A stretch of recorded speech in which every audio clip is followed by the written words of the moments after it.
আসসালামু আলাইকুম। আজকে আমরা গড় গতিবেগের ছোট্ট একটা অঙ্ক সমাধান করব।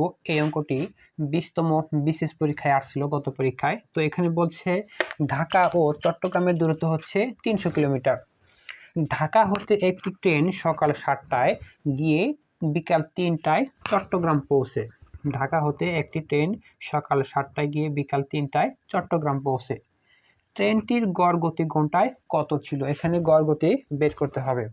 গড় গতি মানে হচ্ছে বেগ। আমাদের একটা বেগের সূত্র নির্ণয় করতে হবে।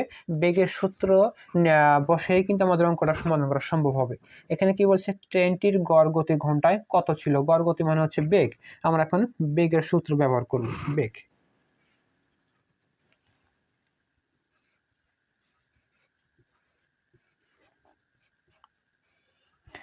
বেগের সূত্র হচ্ছে মোট দূরত্ব ভাগ মোট সময়। মোট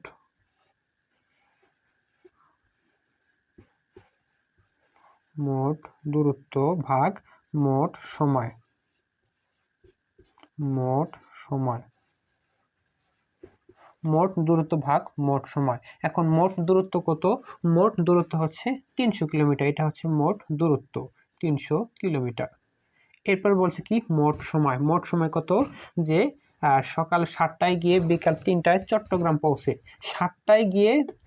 সকাল 7টায় গিয়ে বিকাল 3টায় পৌঁছে। তাহলে 7, 8, 9, 10, 11, 12, 1, 2, 3, তাহলে হচ্ছে 8 ঘন্টা। সময় কত হচ্ছে?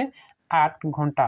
এই 8 ঘন্টার বিষয়টা আমি আবার বুঝিয়ে দিচ্ছি যে সকাল 7টায় গিয়ে বিকাল 3টায় পৌঁছে। 7, 8, 9, 10, 11, 12, 1, 2, 3, কত হচ্ছে? 8 ঘন্টা। এই হচ্ছে আমাদের 8 ঘন্টা। এখন আমরা কাটাকাটি করব। এটা হবে 4 দুগুণা 8, 4 দুগুণা 8 হবে। এটা হচ্ছে 4 দুগুণা 8। এরপর হচ্ছে কি 4 75 300। 4 75 300 থাকলে কত? 75 আর 2।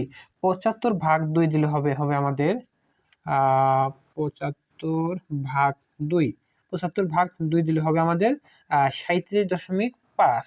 37.5, 37.5 কিলোমিটার। আমাদের উত্তর হবে খ, 37.5 কিলোমিটার। অর্থাৎ ট্রেনটির গড় গতি ঘন্টায় ছিল 37.5 কিলোমিটার।